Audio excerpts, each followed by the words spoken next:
欢迎电视机前的观众朋友走进天津卫视的大型情感节目《爱情保卫战》。看看今天我们请到的几位情感导师是谁？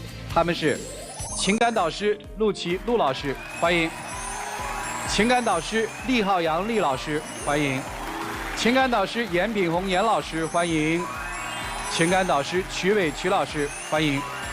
接下来的时间就来了解这一对嘉宾的基本情况，各位请看。我喜欢了他很长时间，他长得好看，而且心灵也美，我什么都比不上他。我唯一能做的就是默默付出，努力去得到他的爱。我岁数比他大，我不敢跟他走到一起。他越是一门心思的对我好，我越是心里过意不去。他总是排斥我，但是我不怨他。我觉得幸福都是靠自己争取的。我相信我能用真心换回他的真心，希望他能给我一次机会。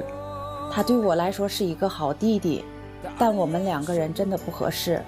我希望他能赶紧放弃我，找寻他自己的幸福。让我们有请这对嘉宾，有请。葛先生30岁，来自黑龙江，外卖员，有请葛先生。傅女士40岁，来自河北，服装店店长，有请傅女士，有请。欢迎两位哈，相差10岁，对，说是学这个营养师的这个认证的时候认识的是吧？对18年的时候吧。我们两个就是都在考那营养师证嘛，然后我们在一个考前培训班里边他的形象不太讨人喜，然后吧，挺讨喜的嘛，然后他口吃说明人聪明，对，比较内向所以说吧，同学比较排斥他我就是经常跟他聊天多沟通什么的。是这样，然后那个打那班吧，我是说话吧，是有那么一点就是口吃，班上嘛都拿这当笑柄，他嘛就是没有这个嘲笑的意思，就是对我特别好，然后我也觉得他人长得挺漂亮，慢慢就是开始喜欢上了。2年前，考试前的培训辅导，因为女生的这个成熟和宽容，让这个小男生就爱上你了，是吧？对，这一追就苦追2年，是吧？现在人家还没同意，是吧？没有。所以今儿来我们这儿的目的是，我是想继续追，想让他同意当我女朋友。继续追，行吗？不行。为什么不行？主持人是这样，你看啊，那时候吧，他一个外地的到咱们这边，我也感觉就是拿他当亲弟弟来对待，可能让他造成一个错觉，然后吧，他就是持续好几个月，给我送爱心早餐。是这样的，是吧？因为我之前我干过7年的厨师，因为我喜欢他嘛，就想付出点行动，风雨无阻。像我说送了得有10个月，后来为啥不送了？就是这个吧，主持人是这样，他觉得我说给造成困扰了。那倒不是，送3天2天咱们有情可原，你送这么长时间，多少我有一点点感动，但是，你得承认感动了，是感动，不感动，他1拳都送不到我们家，对不对？对，这还是喜欢吗？不是喜欢，然后我就感不感动？感动，刚开始我是拒绝不让他送，但是他一直都在坚持嘛，一直在坚持，我就是这逻辑可不好反正人家喜欢你，他也没错，对不对？没有错。那咱不解释这件事儿了，行吗？因为这件事儿越解释越黑呀，解释不清楚啊。不是不解释，主持人，然后我就是怕他产生其他的情愫。我说你这样吧，我认你做我弟弟，你生活上各方面有困难，我可以帮助你，对吧？然后我就是给他一些也是名贵的滋补品。你需要姐姐吗？不需要。你需要的是？我需要一个恋人。人家要的是恋人。但是我办不到，我已经排斥了。你知道他有这个诉求啊？对呀。你吃他10个月的早饭，所以我马上想到另外一个问题。如果是曲伟有一个姑娘喜欢他，给他曲伟就说你别喜欢我了，我认你做我的亲妹妹，大家会怎么想？然后那姑娘还给他送了10个月的早餐，曲伟说我没有对你动心，别人会怎么想？我说这个例子是什么意思呢？咱别有那些世俗的东西，对吧？对，我就觉得他特别世俗。你看我们之间差，你怎么回事？你接我的话接得这么快？你看我们之间差10岁，我就觉得这个你谈个恋爱吧，你差个10岁，我感觉没有什么。对，要不然你就给我拒绝死，对不对？对，别跟我搞什么干弟弟、亲弟弟的，对吧？你说我就不喜欢你，我们俩不可能，我就得罪了你又怎么着？这多好啊！我当时就跟他说了，我说你不用往更高的方面想，不能超越这个姐弟之间的关系。我是人呐，我就想啊。你听我说，主持人，然后吧，这件事儿就是过了以后吧，他就是不再给我送早餐。哦，不送了啊！突然有一天，他给我打电话，他说那个你有时间吗？我想请你吃顿饭。哎，我说我今天还真有事儿，没时间。一会儿他就给我打电话，他说今天是我生日。我从老家出来10多年，从来没有人陪我过过一个生日。当时我也是心软了，我就去了。您还是聊吃了人家呀，对不对？您去了呀？对，我去了。我去了以后，他也是挺高兴，喝点酒。他喝完酒以后，就是跟我倾诉了他之前的唯一一次感情经历。他说那时候我在一个饭店当后厨。然后他跟一个小服务员，他俩有纠缠不清的关系，他就是持续不断的从他那里边借钱，我也挺气愤的。我说最后你俩也到一起了吗？没有。我说你这相当于是人财两空，对不对？然后他说我因为这事儿和我妈还闹掰了。我说你傻不傻呀？跟我一样，我都感觉心情跟他又近了一步。这事儿掀片以后，我说还有一件事我还要说你，因为我也是母亲，我也有儿子，所以说我说你必须回老家，你就是说请假旷工也好，必须回老家，和你父母关系必须得缓和。然后他从老家回来以后吧，告诉我说父母特别开心。然后没过2天，他母亲就给我打电话。哎呀，一般陌生号我是不接的，但是那天我就把那个号接了。接了以后，他跟我介绍一下啊，我说阿姨你好。他说首先呢，我先感谢你，因为我们这你想表达什么？他说他这个儿子从来不听任何人的话。对，听你的了。对，所以对他妈来说，他儿子找到了真爱。然后他妈又跟我说，我儿子跟我说了，你俩在处对象啊。我说阿姨你误会了，第一我比你儿子不就是处对象吗？没有，我比你儿子大10岁，然后我还离过婚，我还带一个15岁的大儿子。这些我都不介意，你为啥要介意呢？我配不上人家呀。我怕我配不上你呢。你看看，不就谈恋爱吗？哎，那个15岁的儿子见过吗？见过。咋样关系？我们关系非常好。要不说我这儿子，我还不生气。我儿子吧，平时的时候是住校的啊，然后周6周日他肯定是回家呀。一到回家的时候，他就给他做牛排呀，做披萨呀，给他送过去讨他欢心。然后他带着我儿子偷偷的打游戏，他会投其所好啊。我儿子打游戏，我是极力禁止的啊。然后我就骂我儿子，他因为15岁正是一个叛逆期。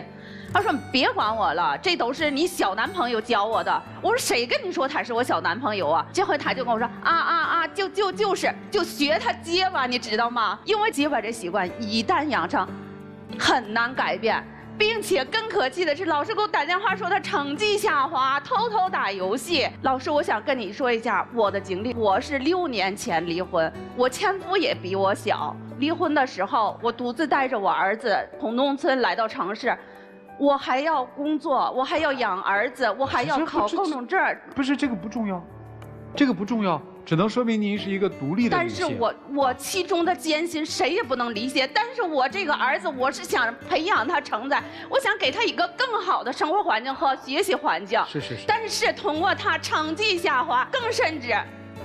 还结巴，我真的特别生气，因为儿子是我的命。我离婚的时候就相当于丢了我半条命。主持人，我跟你说，我儿子真的是我奋斗的目标，是我生活的全部。行，听懂了。就是因为我知道他这样，所以说我想为他分担一些。我知道他需要一个肩膀，哪怕是一个小肩膀啊，这也可以。我不需要你介入我的家庭，因为他的介入造成我无心破坏你的家庭。我儿子跟我叛逆的心越来越强烈。好，等，这个儿子叛逆是不是因为他的原因？我们不知道，也许没他也叛逆了。但是这个结巴呢？然后我说你。以后连姐弟咱们也别再做了。你发现了吗？你跟他处久了，你也是这样了。对，所以说这个习惯一旦养成很难改变。所以我觉得你们好像日常生活里交往还挺多。之前还挺多吧，对吧？然后就是共同爱好不少。这件事以后吧，可能说我说话也是有点就你给他扫地出门了。我说你不要把你的结巴传染给我儿子。然后过了一段时间，他突然给我打电话说，我把工作辞了，我去医院去做口吃矫正。然后对着镜子嘴里边塞满石头发视频给我，因为我想为你去改变嘛，你不介意这些事吗？介意我改不就行了？我也是又心软了，我说你呀，赶紧找个工作再去上班，然后你这个口吃啊，我是不介意的，只要以后你别跟我儿子有任何的接触就行。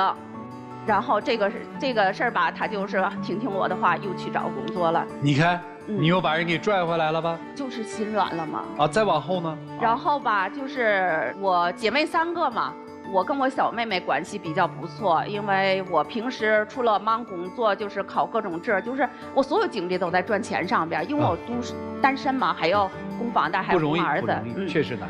然后吧，我小妹妹到我这儿来，她说：“姐，你咋回事？咋这么不开心呢？”我说呀，你看，我给你看一下照片，然后给你看一下我俩聊天记录，我给你介绍一下她的情况。我小妹就看了那个照片以后，她说：“姐，以你的能力，以你的经济条件，你找什么样的没有？”我说我没有答应她。她说：“姐，我了解你的性格，你肯定是又不好意思当面拒绝他，话说的特别狠。”然后有一次吧，我小妹和我妹夫他俩就是正好把他给堵着了，吓唬他说：“我告诉你，以后你再跟我姐纠缠，我肯定是把你送到派出所。”他妹夫比较高又比较壮，你像我这种身板，本来我也比较自卑，因为从那以后我就不敢这么光明正大我去见他了，只能说是那个有时候会想到，因为我那想他呀，我去偷去远远的看着一下，我就觉得心满意足了，我就更有的动力我去投入工作中了。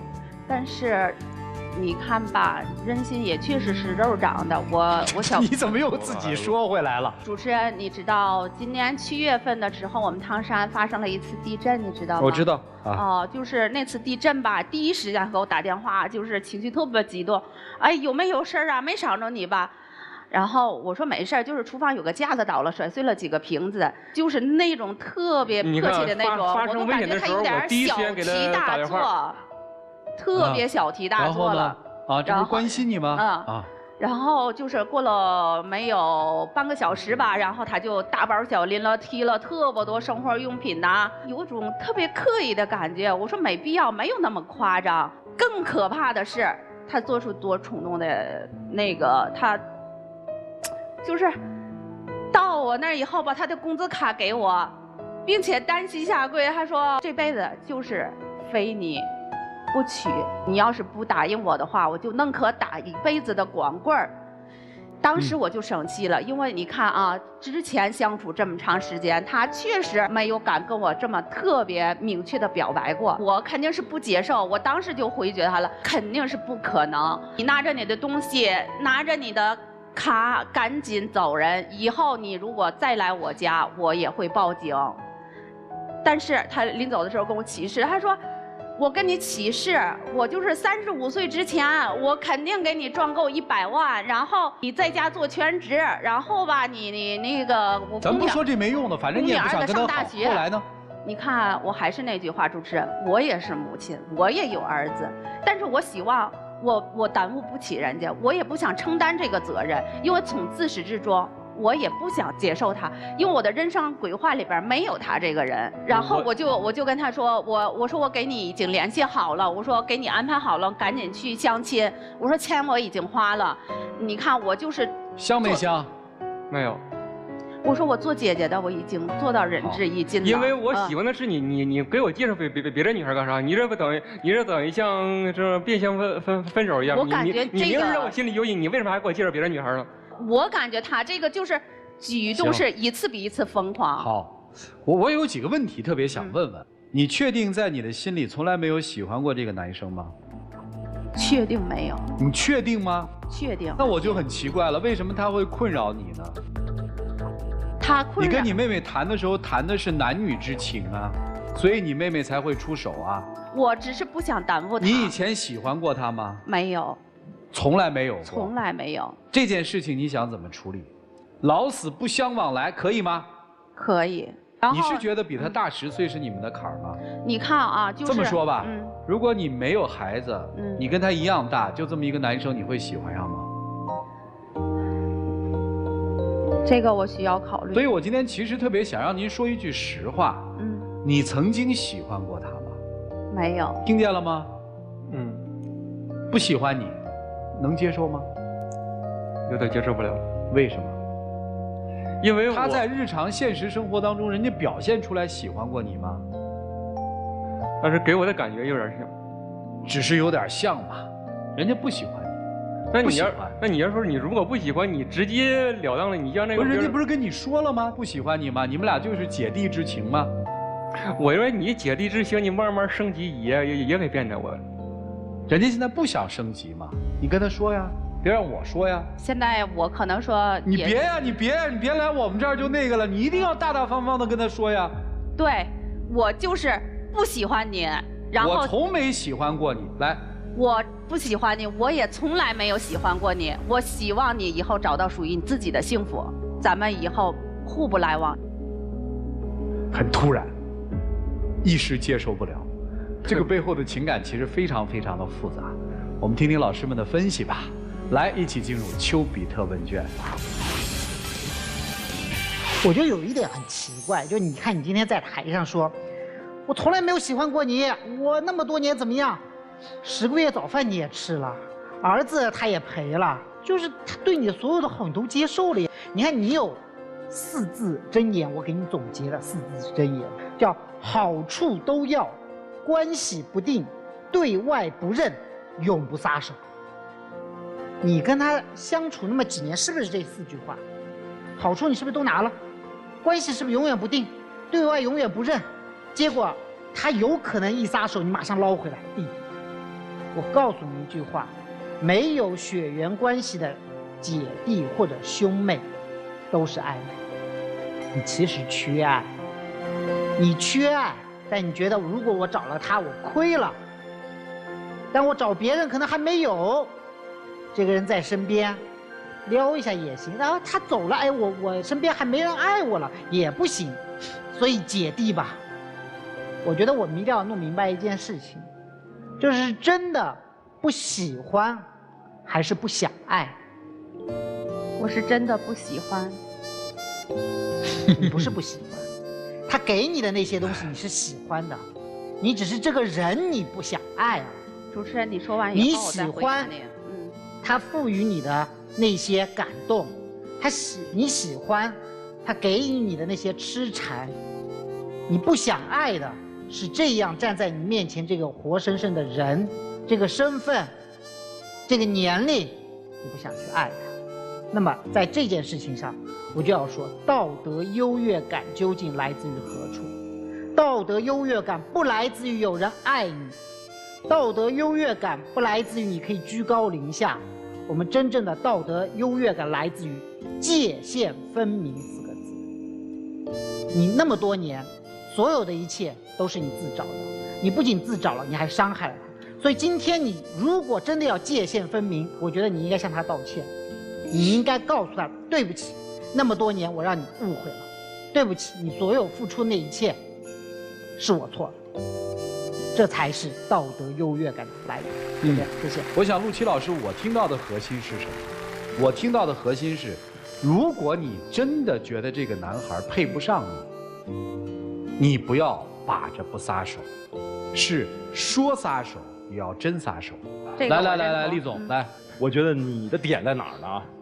就这辈子你要想透这件事儿，到底是你找一个你爱的人，还是找一个爱你的人？听过那首歌吧？爱我的人对我痴心不悔，我却为我爱的人一夜伤悲。爱我的人对我付出一切，我却为我爱的人伤心落泪。你到底想怎么样？还想一夜伤悲吗？还想流泪心碎吗？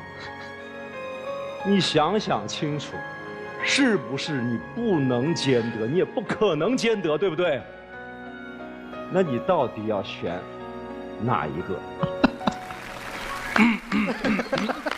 田红老师啊，我其实特别想换个角度去谈这个事情啊。首先说一个40岁带着15岁儿子单身女性，她的需求是什么？你需求的是一个既能给我爱，又能接纳我这个家庭，并且你刚才说了，儿子是你的命啊。一个人如果出现在我的生命里，他要完成的使命不仅仅是给我爱情，给我婚姻，还要承担起做我儿子的榜样，这样一个复杂的功能。对，所以我们回归到你40岁的年龄的理智考虑，你需要这个男人不能够是他。对，所以你根据理智做了一个判断，说我必须拒绝他。那请你坚持。因为在这个男孩身上，其实我没有感受到他能够承担这样一个复杂角色的能力。他可能只是一腔热情去喜爱你，倾慕于你，去追求你，但他不具备你需要的你身边那个男人的角色。对，这是你理智的判断，对吗？对。所以我还是那句话，请你坚持。男生，我想说的是，你输没有输在年龄上，你输在心智不成熟上。如果你真的想得到这个比你大10岁的女人，你应该知道，你不仅仅是要爱她，你是爱这个家，你是能够承担起陪伴她的重任。试问你承担得了吗？你做好足够的准备去爱她了吗？做好了。你做好啥了？你就因为什么自己口吃就辞了职不赚钱，去塞满嘴的石头去练口吃吗？这不是应他的要求吗？对吗？他的要求并不是让你改口吃，他的要求是一个能够承担他多种角色需求的这样一个男人，你是做不到的。我觉得我现在可权衡自己的能是没能力，但不代表我以后没有能力。你以后啥时候才能有能力呢？你的能力往前走一点，人家这边需求又更多了。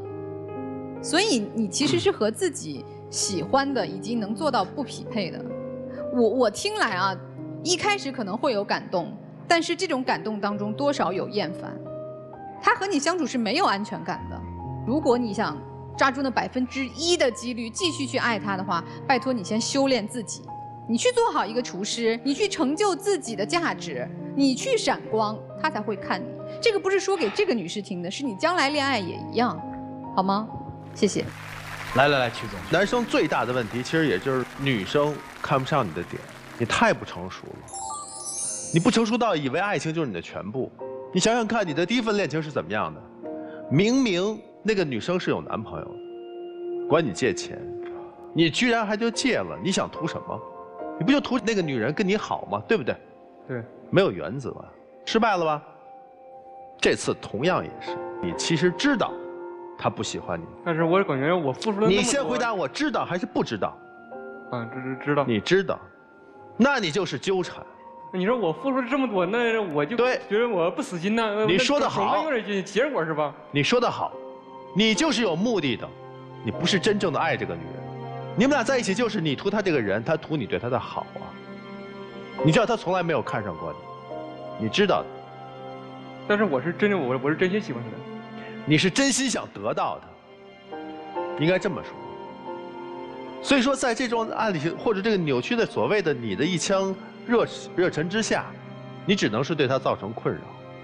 你根本不懂这个女人应该要什么，所以你也不知道给她什么，对不对？我就这么告诉你，她要的你给不了，你还纠缠她吗？啊，我是在追她，你其实活在自我的意识里。我如果能得到她，我就胜利了。这个目的是不纯的，兄弟，就如同你上一份恋情是一样的，不应该有一个开始，明白吗？女生啊，现阶段你不应该去谈恋爱。你刚才说了，你的半条命，你整个的希望都是你儿子，对，不是一个男人。即使这个男人有一个男人出现在你生命当中，对你的儿子100%的好，你就会答应他了，错了，那可能另外的一个错误又要开始了。所以现阶段你还没有修复过来。你现阶段的目标都是孩子，那你就索性的做一个好母亲，好不好？好的。什么时候你觉得儿子可以不需要你照顾，再来谈你的爱情，或者说你具备这样的能力，平衡好给孩子找一个爸，还是给自己找一个爱人的这个关系之后，你再开始你现在不适合进入任何的一种情感，否则就会出现类似情况。这个人你不喜欢，但他对你好，对你孩子好，无时不刻都把自己全给到你，你乱了，好不好？好的。你一定是乱过，现在不应该乱，当断不断，必然自乱，就这样。谢谢啊。分开这个结论我认同，因为我的想法非常简单，你压根儿不认他嘛，你看不到这段爱的好嘛，或者就不叫一段爱嘛。这个事儿越往后听，我为什么心里越别扭呢？就是不安呢，是因为男生的很多做法过线了，你为他做了很多，其实也是越界的。你跟他没有姐弟关系，你让他离开就好，他要不要交女朋友是他的事情，对吧？好的。所以我觉得您今天坦诚一些。如果别人说我曾经喜欢过你，我现在就是不喜欢你了，允许吗？允许。可以吧？可以。剩下的时间留给你们自己吧，一起进入真情60秒。像刚才老师说的那个，哪怕有1%的希望，我也会付出99%的努力。因为这个，只是说那个特别在那个培训班的时候，因为说别人都嘲笑我，只有你对我真的特别好。还有那时候生日的时候，其实你能来，我特别的那感动。因为我你就说那天有事我已经笃定你那天不会来了，没事你那天真来了。其实那天我特别的感动，所以说也希望你还是能就是心里别要再那个想法啊。我们也说我们看看还能不能再在一起。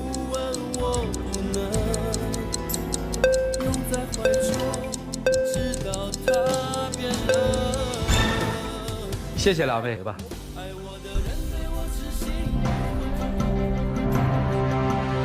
请官们，电视机前的观众朋友，欢迎大家登录优酷视频收看节目的完整内容，看结局。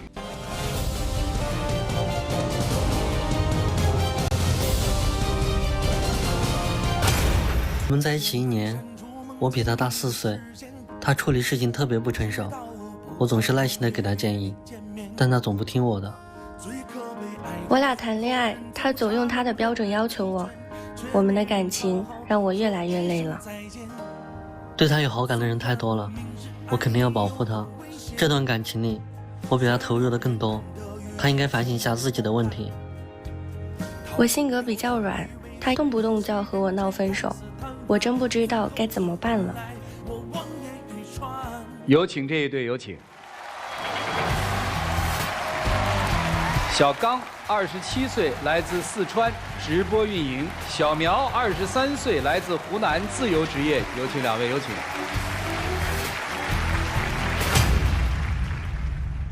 欢迎两位哈，认识1年了是吧？对。是在一个很浪漫的环境下认识的，是吧？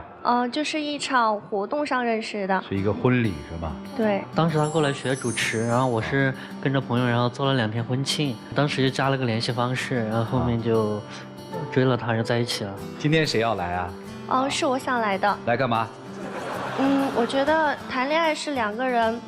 本来就是自由的事情，但是我觉得我男朋友就是把我当傻子一样，教我怎么去谈恋爱。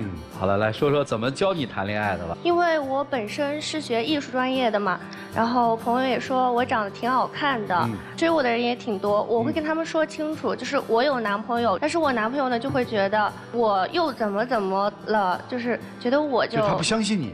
对。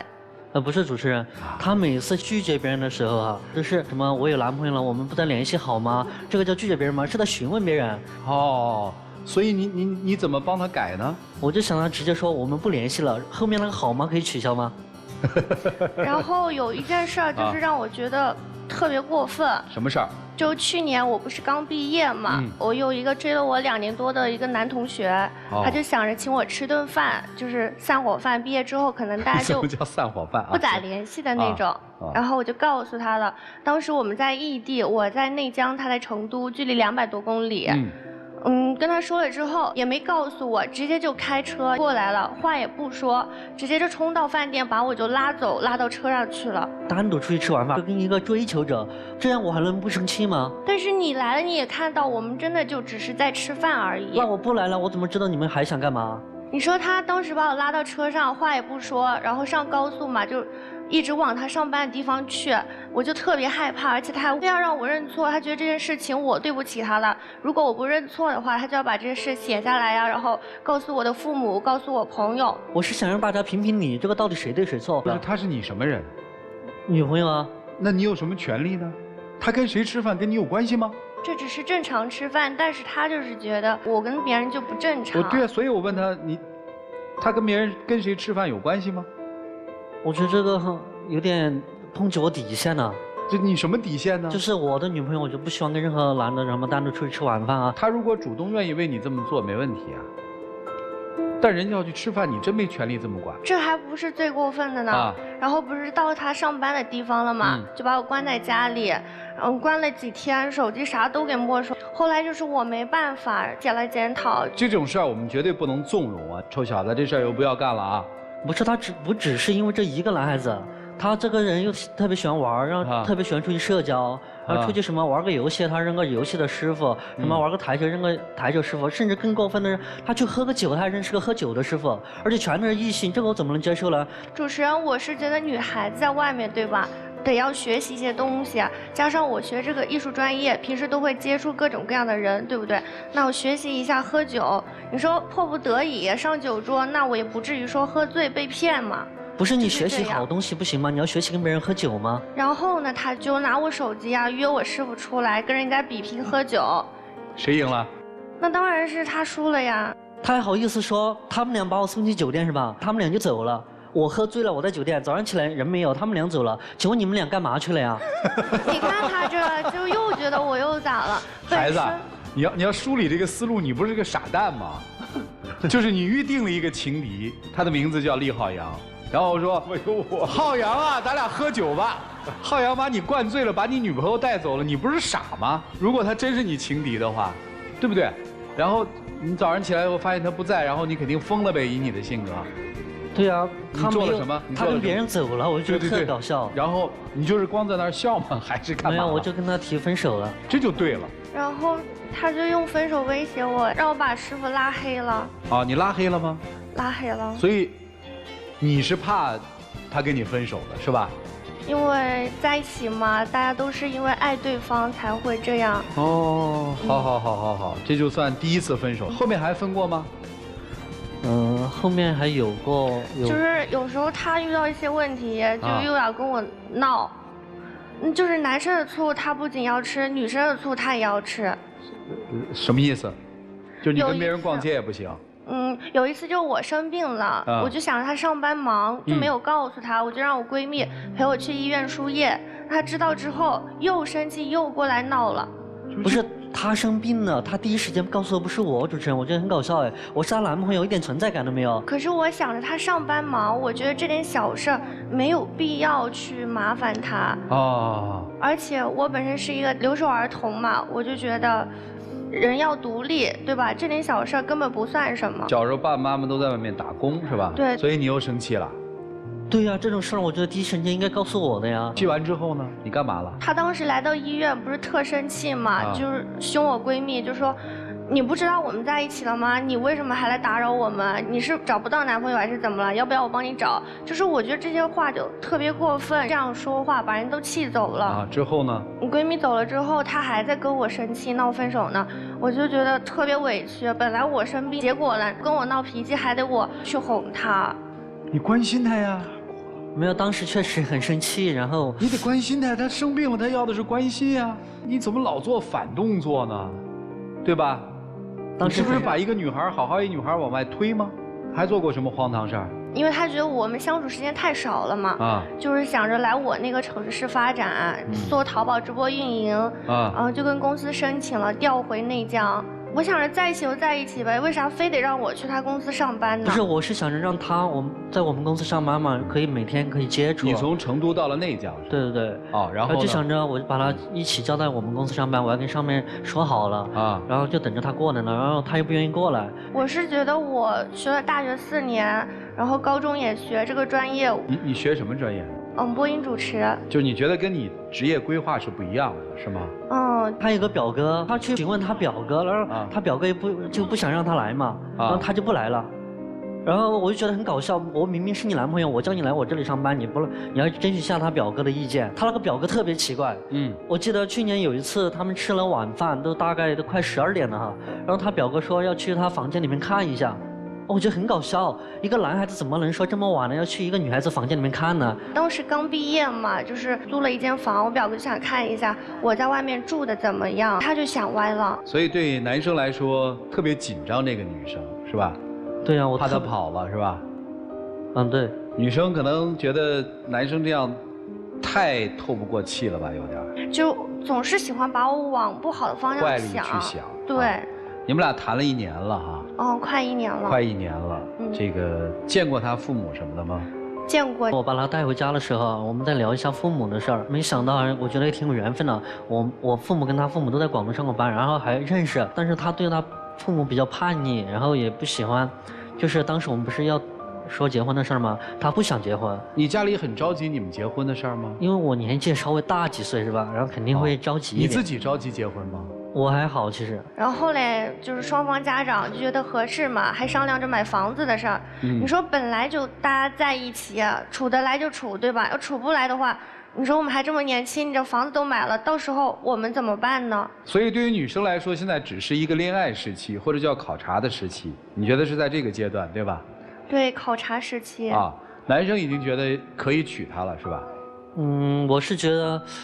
因为我也不想失去他嘛，就想着干脆我们早点结婚，然后有一个保障，能给一个安全感。我就想着，不是结婚了怎么就有安全感了呢？因为我觉得结婚呢就有一张纸，就有一条合约，就是一种安全感。他如果还是要结婚之后，他还跟那些什么这个师傅那个师傅的，你接受吗？所以我需要教他，有些人不应该接触。我想领导着他一起走，领导着他一起往我们共同的目标走。所以女生现在对这个感情的判断是什么？通过这么多矛盾，就让我不知道还要不要继续这段感情。如果今天最后他选择的是离开你，你怎么办？可能还是会舍不得，可能还会追吧。接下来我们听听老师们怎么说，一起进入丘比特问卷。他老爱交那种不务正业的朋友是吧？我觉得是这样。如果今天有一个年轻、帅气、事业又好、各种方面全部都好的男生，单身男生出现，要当他的老师，你还愿意让他和那个人交往吗？坐你旁边那位是吧，厉总是吧？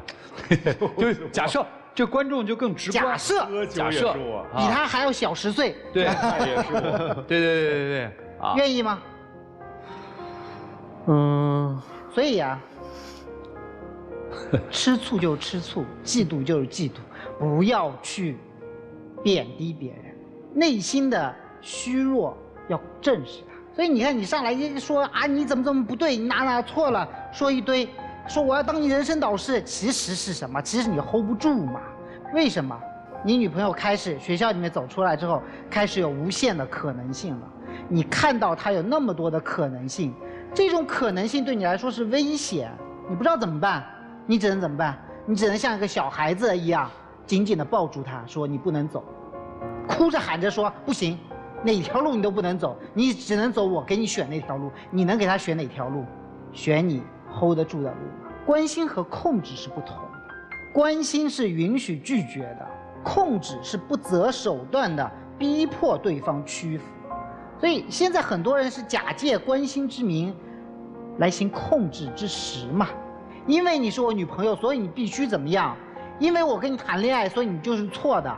你的所有行为都是过界的。赵川老师一上来就问你，你是谁？你是她男朋友，你就算是她老公，你有资格干涉他和别人吃饭吗？我们大家要明白一件事情，就是姑娘你要明白一件事情，就亲密关系有2种方式，一种叫共生，第2种叫互助。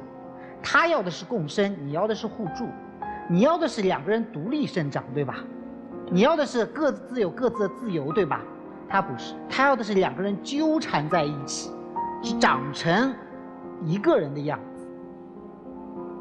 所以，重点就来了，你们的差距在什么地方？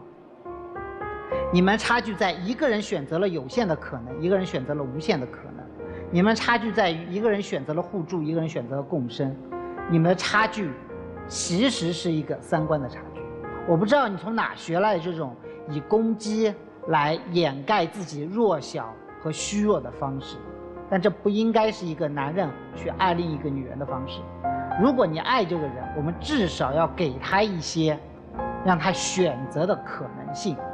如果我们爱这样的一个人，至少我们要懂得怎么做才不会去伤害他。就这样，谢谢。好，谢谢陆琪老师。来吧，厉总。女孩，你学喝酒学什么不好？对身体行吗？受得了吗？认了那么多的哥哥，有多少个女孩认那么多的哥哥？你这样的女孩还有人爱你，你都值得珍惜。当然不要珍惜他，啊，因为他呢不值得。自卑就不用说了，对吧？你但凡自信一点，你不需要控制他，你会觉得他乖乖的会回到你身边，对吧？而你明知道自己没有那个能力，然后你自己还自恋，觉得自己牛得不得了，不自量力的要跟别人去喝酒。我就想到了普希金，37岁的时候啊，跟你一样陪你喝酒，教你骰子，什么事情都能带着你的，可能你也顺了，所以你们2个分开吧，不合适。我真的觉得女生啊是需要一定的引领和指导的，因为你也一再的强调是这个留守儿童。首先，可能成长的背景中就没有父母的一些指导，然后在你步入大学，现在进入社会之后，我觉得你也疏于被。大的时间留给你们自己啊，一起进入真情60秒。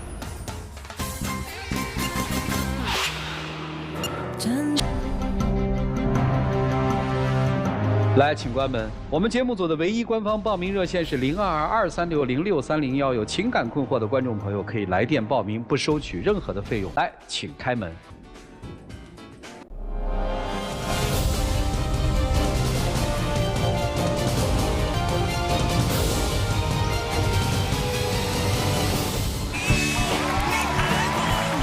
剩下来的时间留给你们啊，来个。